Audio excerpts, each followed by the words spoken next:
नमस्कार दोस्तों, मैं हूं रंजीत और स्वागत है आप सभी का आरकेजे सिविल पाठशाला यूट्यूब चैनल पर।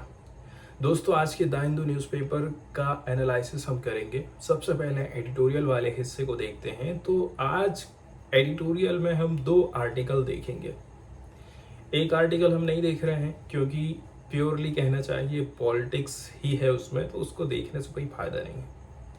इसलिए एक जो आर्टिकल हम उठाए हैं वो दूसरे न्यूज़पेपर का उठाए हैं। डेक्कन हेराल्ड का ये आर्टिकल है, काफ़ी इम्पोर्टेंट है। भले ही छोटा आर्टिकल है लेकिन है बड़े काम का। तो द हिंदू का जो आर्टिकल हम देखने वाले हैं वो हमारे देश की गिग इकोनॉमी, गिग वर्कर से रिलेटेड है। गिग वर्कर्स क्या होते हैं, किनको गिग वर्कर्स बोला जाता है, इसके अलावा क्या इनकी समस्याओं को सॉल्व करने में केंद्र सरकार, राज्य सरकार कुछ नियम कानून बना करके लेके आई है। पार्टिकुलरली यहाँ पर हम चर्चा करने वाले हैं कर्नाटक राज्य और राजस्थान राज्य के द्वारा इनके अधिकारों के लिए कुछ कानून लाए गए हैं, गिग वर्कर्स बिल लाए गए हैं। तो इन बिल की क्या खासियत है, इन कानूनों की क्या खास बात है, क्या खास बात है इन विधेयकों की, ये जानेंगे। तो आपने देखा होगा जोमेटो वाले, स्विगी वाले, ठीक है, या फिर आप कहना चाहिए अमेजन में जो पार्सल की डिलीवरी करते हैं, फ्लिपकार्ट में जो डिलीवरी करते हैं ना, ये सारे जो लोग हैं, चाहे वो कैब ड्राइवर हो, ये सारे लोग गिग वर्कर्स के अंतर्गत आते हैं। हम केवल मोटे तौर पर देखा जाए तो इनको ही जानते हैं क्योंकि बाकी के लोगों के साथ हमारा कभी सामना नहीं हुआ, इसलिए हमको पता ही नहीं है कि गिग वर्कर्स और लोग भी हो सकते हैं। अब इनको कौन कौन सी समस्याओं का सामना करना पड़ता है, सबसे पहले तो इसके बारे में हम यहाँ पर जानेंगे, कैसे करके इनको दूर किया जा सकता है। साथ ही साथ जो विधेयक पारित किए गए हैं उनकी कमियों को भी यहाँ पर हम उजागर करेंगे। सेकंड वाला जो आर्टिकल डेक्कन हेराल्ड से हम देखने वाले हैं, इस आर्टिकल में हम समझेंगे कि कैसे करके जो सबसे निचला तबका है, जो सबसे गरीब तबका है, उसको फायदा नहीं मिल पा रहा है, उसका फायदा गलत लोग उठा ले रहे हैं। पार्टिकुलरली हम राशन कार्ड की बात कर रहे हैं। सरकार ने जो राशन कार्ड के माध्यम से, उचित मूल्य की दुकान के माध्यम से जो अन्न वितरण की स्कीम चलाई है ना, उसका कैसे करके मिसयूज हो रहा है, इसके बारे में यहाँ पर चर्चा होने वाली है। आप देख लेंगे कि जो गरीब लोग हैं वो भटकते रह जाएंगे, चक्कर काटते रह जाएंगे, लेकिन उनका गरीबी रेखा से नीचे का कार्ड नहीं बनेगा। जिनके पास कार है, गवर्नमेंट नौकरी है, टैक्स पे कर रहे हैं, उनके पास बीपीएल का कार्ड है। इसका मतलब ये हो गया है कि एक तो गरीब लोग वंचित हो जा रहे हैं, दूसरी बात ये है कि एक्स्ट्रा जो लोग हैं वो इसमें इंक्लूड होते जा रहे हैं। तो ये थोड़ा चर्चा का मुद्दा है। इस आर्टिकल के माध्यम से हम समझने वाले हैं भारत की गिग इकोनॉमी के बारे में, जिसको हम गिग वर्कर्स के माध्यम से चला रहे हैं हमारे देश की इकोनॉमी को। कौन सी इकोनॉमी को? गिग इकोनॉमी को। तो सबसे पहले तो हमें समझना होगा कि गिग वर्कर्स आखिर होते क्या हैं। देखिए, ये जो गिग वर्कर्स होते हैं ना, इनको आप रियल वर्कर नहीं कह सकते, एम्प्लॉय नहीं कह सकते। एग्जाम्पल के तौर पर मैं यदि कहीं पर जॉब कर रहा हूँ, एग्जाम्पल के तौर पर पब्लिक सेक्टर में यदि मेरी जॉब है या फिर गवर्नमेंट कहीं मेरी जॉब है, तो सरकार क्या काम करती है, गवर्नमेंट क्या काम करती है, मुझे हेल्थ की फैसिलिटी देती है। जैसे आप किसी पब्लिक सेक्टर में काम ज्वाइन करते हैं तो आपको फ्री मेडिकल मिलेगा। सेकंड नंबर की बात यह है, आपको 8 घंटे ही काम लिया जाएगा। इससे ज़्यादा यदि काम लिया जाता है तो आपको ओवर टाइम का पैसा मिलेगा। 2 सुविधाएं। तीसरे नंबर की बात यह है, मेरा पीएफ कटेगा। एक्सीडेंट वगैरह यदि होता है तो उसका भी मुझे लाभ मिलेगा। पेंशन की मुझे सुविधा रहेगी।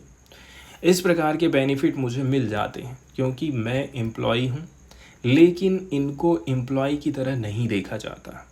इसका मतलब डायरेक्ट यही हो गया है कि जैसे लाभ मुझे मिल रहे हैं वो लाभ इन लोगों को नहीं मिल पाते हैं। अब जोमेटो वाले क्या बोलते हैं, प्लेटफार्म वाले कहते हैं कि ये जो हमारे यहाँ पर काम कर रहा है ये मेरा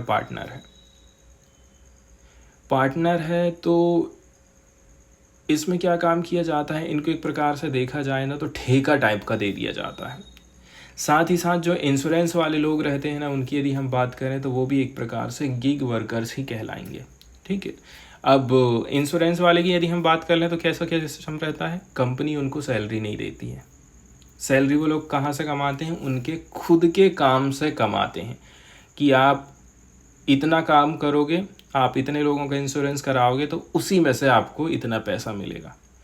बस इतना ही इनके बीच में रिलेशन है। इसके बाद आपकी हेल्थ का क्या हो रहा है, आपकी छुट्टी का क्या हो रहा है, ठीक है, उससे उनको कोई लेना देना नहीं। पीएफ से कोई लेना देना नहीं है, पेंशन से, हेल्थ से कोई लेना देना नहीं है। क्यों ऐसा, क्योंकि ये लोग पार्टनर हैं, ठीक है, बिजनेसमैन हैं ये लोग, इसलिए इनको कुछ नहीं देंगे। ऐसा चलता है आज के समय में। तो कुल मिलाकर के देखा जाए, काम के बदले में इनको भुगतान दिया जाता है। आप एक ऑर्डर करोगे, ठीक है, जैसे 200 रुपये का ऑर्डर था, आपने पहुंचा दिए वहां तक, तो आपको 10 रुपये मिल जाएगा एक ऑर्डर में। आपका इतना ही रिलेशन रहेगा, हो गया। आमतौर पर ये किसी सेवा क्षेत्र में स्वतंत्र ठेकेदार की तरह या फिर फ्रीलांसर के तौर पर अस्थायी नौकरी करते हैं। ठीक है, गिग वर्कर को कंपनी के ग्राहकों को सेवाएं देने के लिए ऑन डिमांड कंपनियों के साथ औपचारिक समझौता करना पड़ता है, और ये जो समझौते रहते हैं खाली कंपनी के ही रहेंगे। आपको बस यस यस में टिक करना है। मतलब यहाँ पर एक बात ये कही जाती है कि भाई ये जो गिग वर्कर्स होते हैं, अपने काम के घंटे तय करने, घर से काम करने, अपने मालिक होने की आज़ादी, इसलिए इनको बोलते हैं ये हमारे पार्टनर है, मालिक हैं। तो गिग वर्कर का मतलब सामान की डिलीवरी करने वाला व्यक्ति, ओला उबर कार बाइक चलाने वाला व्यक्ति नहीं होता है, बल्कि दूसरे स्किल वाले लोग भी गिग वर्कर के अंतर्गत आते हैं। जैसे पेटीएम, फ़ोनपे के QR कोड लगाना है, इंश्योरेंस या फिर लोन को सेल करना है, virtual assistant, administrative helper, data entry specialist और अपॉइंटमेंट सेंटर का काम करना। ये सारे जो काम होते हैं ना, कहना चाहिए गिग वर्कर्स के द्वारा करे जाते हैं। अब यहाँ जो मेन चर्चा होने वाली है वो गिग वर्कर जो बिल प्रस्तुत किया गया है ना कर्नाटका की तरफ से, इसके ऊपर होने वाली है। पिछले ही महीने कर्नाटक ने इंट्रोड्यूस किया था एक नई बिल को, जिनका नाम रखा गया था draft Karnataka platform based gig worker social security and welfare bill. बहुत लंबा नाम हो गया क्या, तो छोटा कैसे होगा, Karnataka platform based gig workers social security and welfare bill 2024 नाम रखा गया है। तो नाम से नहीं, आप केवल गिग वर्कर बिल 2024 नाम याद रखो, कर्नाटका। इस कानून के माध्यम से सोशल सिक्योरिटी प्रोवाइड करी जाएगी और कुछ कुछ जो वेलफेयर के काम हैं वो किए जाएंगे गिग वर्कर्स के लिए कर्नाटका में। एक इसी प्रकार का जो कानून था राजस्थान की तरफ से लाया गया था, जिसका नाम रखा गया था Rajasthan platform based gig workers registration and welfare act 2023। Karnataka ने भी प्रस्तुत किया है, राजस्थान ने भी प्रस्तुत किया है, लेकिन नेशनल लेवल पर कोई कानून अभी हमको देखने को नहीं मिला है। तो कर्नाटका के बिल में राजस्थान के लेजिस्लेशन में हमको थोड़ा सिमिलरिटी दिखती है। दोनों ना जो एक वेलफेयर बोर्ड मॉडल पर आधारित है, लेकिन ये जो मॉडल आप लेकर के आए हैं ना, ये एम्प्लॉयमेंट रिलेशन को एड्रेस नहीं कर पाया है। एम्प्लॉयमेंट रिलेशन का मतलब क्या है, रिलेशन का मतलब ये है कि आपका जो मालिक है ना, आपको ये नहीं कह रहा है कि आप मेरे वर्कर हो, आप मेरे एम्प्लॉई हो। यदि आप बोल दोगे ये मेरा एम्प्लॉई है ना, तो उसको फिर पूरी सुविधा देना पड़ जाएगा। ये चीज़ ये दोनों राज्य नहीं कर पाए, इसलिए जो सबसे पहले बात हम करते हैं कि भाई एम्प्लॉयमेंट का रिलेशन है वो बहुत महत्वपूर्ण हो जाता है।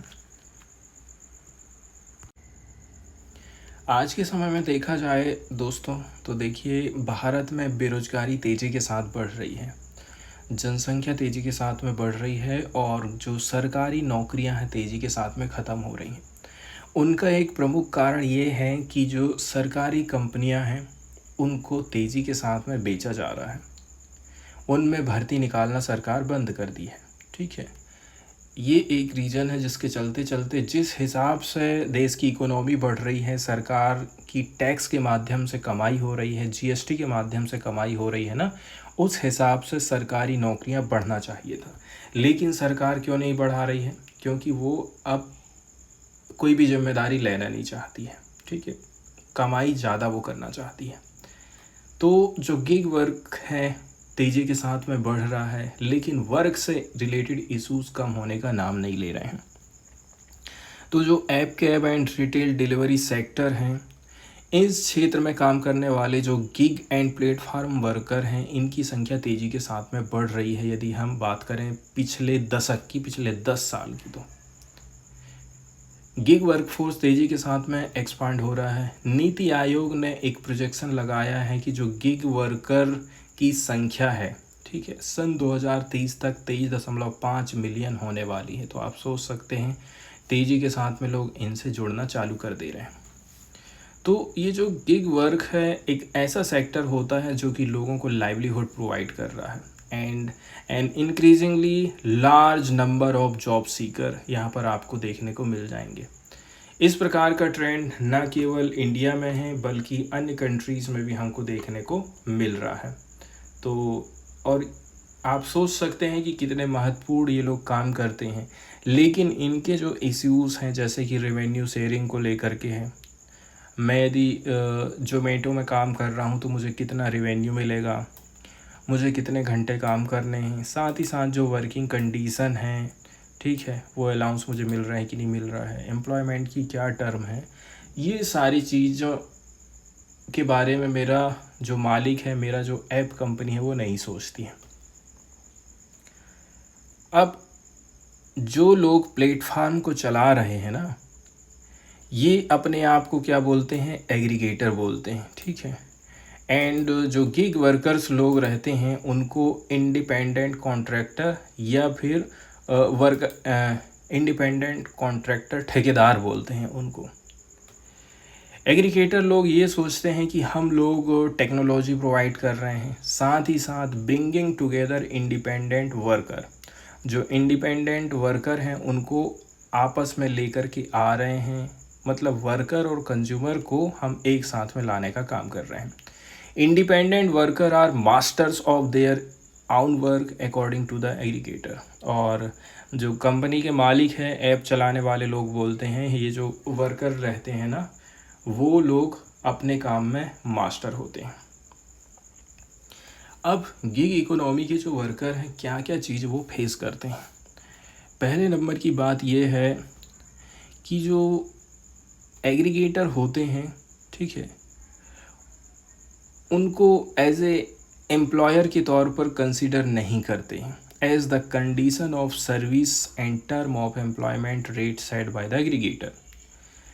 ऐप वाले ने जो पॉलिसी बनाई है, दिशा निर्देश बनाए हैं, उसमें आपको एम्प्लॉयर के तौर पर नहीं रखा गया है।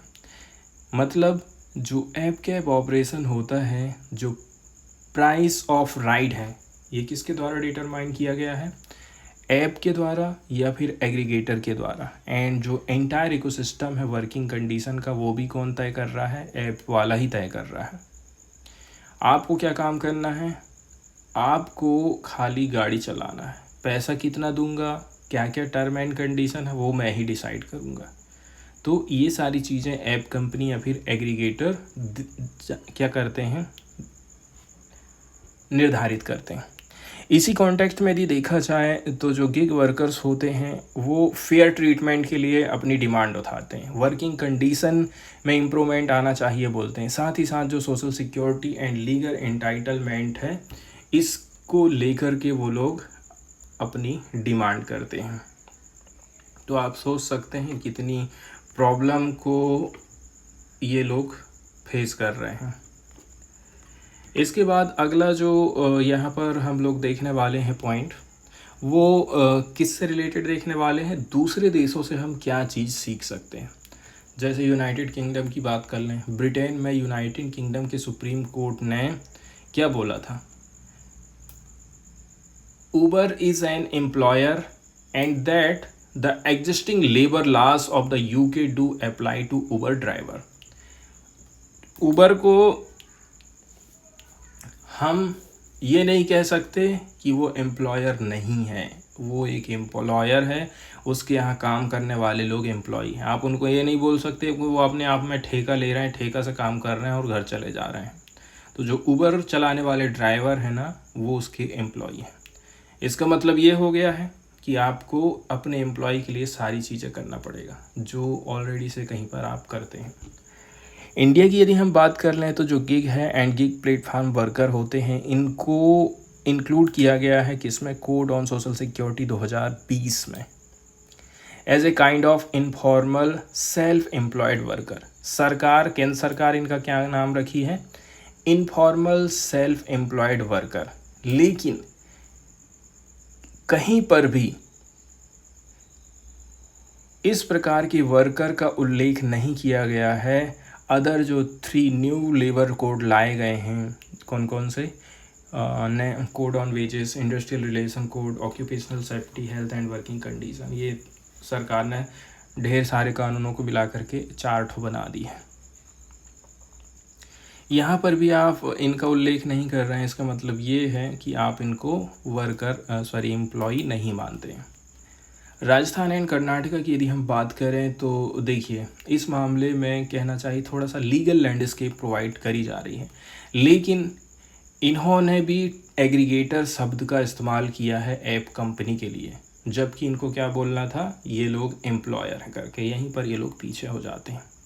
जब तक आप एम्प्लॉयमेंट का रिलेशन स्थापित नहीं करते हैं तब तक मिनिमम वेज का कोई मतलब नहीं है, सेफ्टी एंड हेल्थ का कोई मतलब नहीं है, वर्किंग हावर, लीव एंटाइटलमेंट, ठीक है, एंड साथ ही साथ बार्गेनिंग, ये सारी चीज़ें आप कैसे दिलाओगे जब तक कि आप रिलेशन ही स्थापित नहीं कर देते हो। कुल मिलाकर के ये लोग डिमांड करते हैं कि हमको मिनिमम अर्निंग मिलना चाहिए गिग वर्क के माध्यम से, ठीक है, when a worker is available for greater part of the day। साथ ही साथ जो वर्किंग हावर्स के लिए भी थोड़ा सा रेगुलेशन होना चाहिए, इस प्रकार की डिमांड इन लोगों के द्वारा करी जाती है। चलिए दोस्तों, आगे बढ़ते हैं और देख लेते हैं इस आर्टिकल को, जो कि बीपीएल कार्ड के मिसयूज से रिलेटेड है। और जहाँ कहीं पर भी बीपीएल कार्ड का मिसयूज़ हो रहा है ना, तो वहाँ पर सरकार को, साथ ही साथ हमारी जो कानूनी संस्थाएं हैं, उनको स्ट्रिक्ट तरीके से कहना चाहिए, पेश आना चाहिए, या फिर उन लोगों को दंडित किया जाना चाहिए। इसके ऊपर ये आर्टिकल लिखा गया है। देखिए, हम यहाँ पर पार्टिकुलरली कर्नाटक की यदि हम बात करें, ठीक है, तो 4.67 करोड़ फैमिली मेंबर्स आते हैं 1.47 घरों से। एग्जाम्पल के तौर पर यदि हम बात करें, 1.47 यहाँ पर यदि घर हैं, इसमें से 4.67 करोड़ फैमिली मेंबर्स हैं, उनके पास में बीपीएल का कार्ड है कर्नाटका के पास में। तो आप सोच सकते हैं कि एक घर के कितने सदस्यों को बीपीएल कार्ड दिया गया होगा। यदि हम दूसरे शब्दों में कहें तो जो 80% है स्टेट की पॉपुलेशन का, वो गरीबी रेखा के नीचे आ रहा है। इसका मतलब ये हुआ है। तो जाहिर सी बात है, ऐसा तो कभी हो नहीं सकता है, यहाँ पर कोई ना कोई गड़बड़ी हुई है। आप कैसे कह सकते हैं कि 1.47 करोड़ घरों का सर्वे किया गया है, इनमें से 4.5 करोड़ जो सदस्य हैं, उनके पास में बीपीएल का कार्ड है कर्नाटका में। आप ये कह रहे हैं कि 80% से भी ज़्यादा जो जनसंख्या है, 80% जो जनसंख्या है, वो गरीबी रेखा के नीचे जी रही है।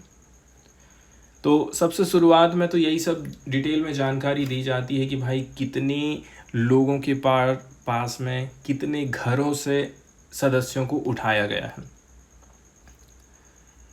वहीं यदि हम बात कर लें नीति आयोग की, ठीक है, नीति आयोग का कहना है कि ये जो फिगर है वो कितना होना चाहिए, 5.67% होना चाहिए, लेकिन 80% हमको दिखाई दे रहा है। इसका मतलब ये हो गया, स्टेट की जो पॉवर्टी लेवल है वो डिक्रीज हो रही है ईयर ऑन ईयर। किसके हिसाब से? नीति आयोग ने ऐसा बोला है। तो जो number of BPL card holders हैं, ठीक है, वो कैसा हो रहा है, इंक्रीज हो रहा है। तो यहाँ पर जो दिक्कत पैदा हो रही है उसको आप कैसे करके एक्सप्लेन करने की कोशिश करेंगे। वहीं यदि हम चीफ मिनिस्टर की बात कर लें, सिद्धारमैया का रिसेंटली एक मीटिंग उन्होंने आयोजित करी थी जिसमें स्टेट की एडमिनिस्ट्रेटिव मशीनरी, उनका जो प्रशासनिक ढांचा है, मशीन है, उसके बारे में चर्चा हो रही है। इसमें बोला जा रहा है जो मेजॉरिटी ऑफ बेनिफिशियरीज हैं उनके पास में बीपीएल कार्ड्स हैं। ऐसा क्यों हो रहा है? ऐसा इसलिए हो रहा है ताकि वो लोग अपनी एक्चुअल इनकम को दबा सकें। ऐसा इसलिए कर रहे हैं, ऐसा सरकार का कहना है। अभी हाल फिलहाल में जो मीटिंग हुई थी उसमें ऐसा बोला जा रहा है। और यदि अतिरिक्त में देखा जाए, लगभग 3 लाख एप्लीकेशन बीपीएल कार्ड के अभी भी पेंडिंग में चल रहे हैं। और ये जो बीपीएल कार्ड होता है ये क्यों दिया जा रहा है? बीपीएल कार्ड के माध्यम से जो अंडर प्रिविलेज्ड एंड जो एकदम गरीब तबका होता है, इनको हम सोसाइटी में इंक्लूज़न कर सकें। जैसे अन्य लोगों के पास में रहने के लिए अच्छा घर है, पहनने के लिए कपड़े हैं, अच्छे खाने के लिए बढ़िया है, अंडा मुर्गा मटन दूध सब खाते हैं, ठीक उसी प्रकार से इनका भी लेवल थोड़ा सा ऊपर उठ सके। इसलिए सरकार ने क्या काम करी है, बीपीएल कार्ड प्रोवाइड करना चालू करी थी इस प्रकार के बेनिफिशरीज को। इससे क्या होगा, उनकी जो बेसिक नीड है जैसे कि food, health care, education, housing and employment बेहतर हो सके। मतलब आप चावल खरीद लेंगे, चावल का पैसा आपके पास बच जाएगा। अब उस पैसे का उपयोग आप कर सकते हैं गोली दवाई खरीदने के लिए, बच्चों के लिए काफ़ी किताब लाना है, ठीक है। इसके अलावा भी और आपकी जो बेसिक ज़रूरत है वो आप पूरा कर सकते हैं। इसके अलावा यहाँ पर हमको और भी डाटाबेस प्राप्त हुआ है, ठीक है, जिसके चलते चलते आप देखेंगे गवर्नमेंट की 2 और गारंटी वाली प्रोग्राम है। कौन कौन से प्रोग्राम हैं?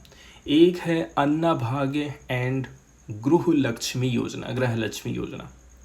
इसमें सरकार अन्नभाग्य स्कीम में 8,000 करोड़ खर्चा कर रही है एंड इसमें गृहलक्ष्मी योजना में 28,000 करोड़ रुपया खर्चा कर रही है।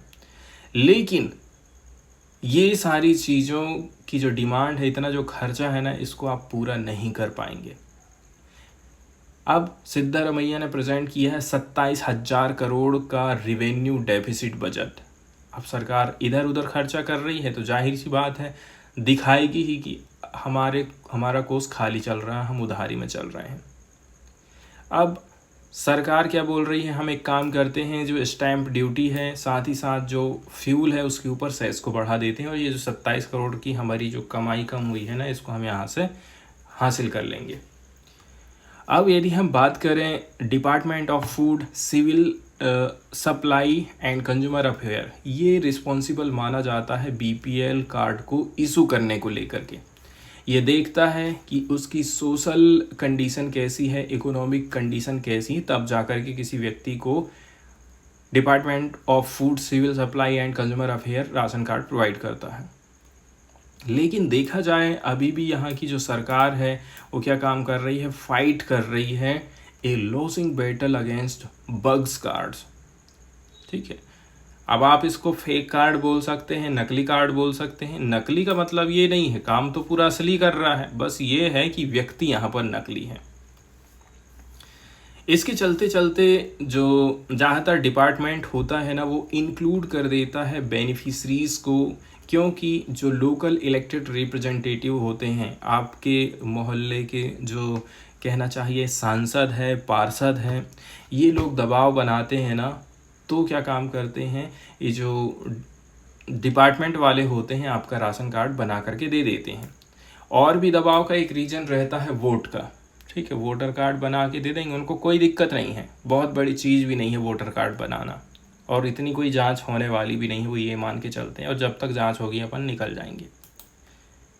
इसलिए वोट के बदले में बीपीएल कार्ड, आप ये समझ लीजिए। सन 2023 में डिपार्टमेंट ने कलेक्ट किया था फाइन कितने करोड़ रुपये की, 13.5 करोड़ रुपया की, और इसमें 4.6 लाख जो इन एलिजिबल कार्ड होल्डर हैं वो शामिल रहे थे।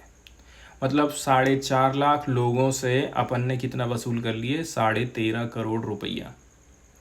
इनमें से ज़्यादातर गवर्नमेंट के एम्प्लॉयज़ थे। साथ ही साथ thousand of income tax payers and those owing luxury car were also found to be in possession of this card. जिनके पास में लग्जरी कार है, साथ ही साथ में जो इनकम टैक्स पटा रहे हैं, वो लोग तक बीपीएल कार्ड को लेकर के बैठे हुए हैं। ऐसी ऐसी कंडीशन हमको देखने को मिलती है। इसके बाद यहाँ का जो डिपार्टमेंट है उसने क्या काम किया, 6.17 लाख लोगों का जो बीपीएल मेंबर्स हैं, इनके राशन कार्ड को डिलीट कर दिया गया है। अभी भी देखा जाए जो एक्सरसाइज है ना, स्टिल इनकम्प्लीटेड है। अब फैक्ट वाली बात ये हो गया है कि ये जो नकली आदमी हैं, नकली जो कार्ड होल्डर्स हैं, ठीक है, exist explain why the government has failed to create an equitable society even after spending billion on social welfare scheme। यही सब तो बातें ऐसी हैं जिसके चलते चलते क्या हो रहा है कि सरकार समाज में बराबरी लाना चाहती है, बराबरी वो नहीं ला पा रही है। उसका रीज़न यही है, इसमें जो अमीर लोग हैं और अमीर होते जा रहे हैं, फ़ायदा उठाते जा रहे हैं, और गरीब लोगों का बीपीएल का कार्ड नहीं बन पा रहा है। इसके चलते चलते जो रियल बेनिफिशरीज हैं ना, वो एकदम कॉर्नर में चले जाते हैं। जो पुअर हैं, डाउन ट्रोडन हैं, ठीक है, वो हमेशा नीचे ही रह जाते हैं, सूखे में ही उनको रहना पड़ता है। अब यदि हम कंक्लूज़न की बात करें, वे फॉरवर्ड की बात करें, तो जो गैप हमको दिखाई देता है रिच एंड पुअर के बीच में, अब ये चौड़ा होते ही जा रहा है। गरीब लोग एकदम गरीबी में और भी ज़्यादा धंसते जा रहे हैं, कर्ज में धंसते जा रहे हैं। जो रिच लोग हैं वो और भी ज़्यादा सीढ़ी चढ़ते जा रहे हैं। सन 2010 में सुप्रीम कोर्ट ने दिशा निर्देश जारी किया था, वार्निंग दिया था एंड इशू किया था कि जितने भी ये जो नकली कार्ड होल्डर हैं, मतलब नकली लोग हैं जिनके पास में बीपीएल का कार्ड है, उनको आप सरेंडर करने की कहिए कि आप अपना जो कार्ड है सरेंडर कर दें 2 वीक के अंतर्गत में ही, और नहीं तो फिर आपके खिलाफ पेनल एक्शन लिया जाएगा। लेकिन ये सारी जो डायरेक्टेड वाली चीज़ें हैं, ये केवल पेपर में ही हमको देखने को मिलती हैं।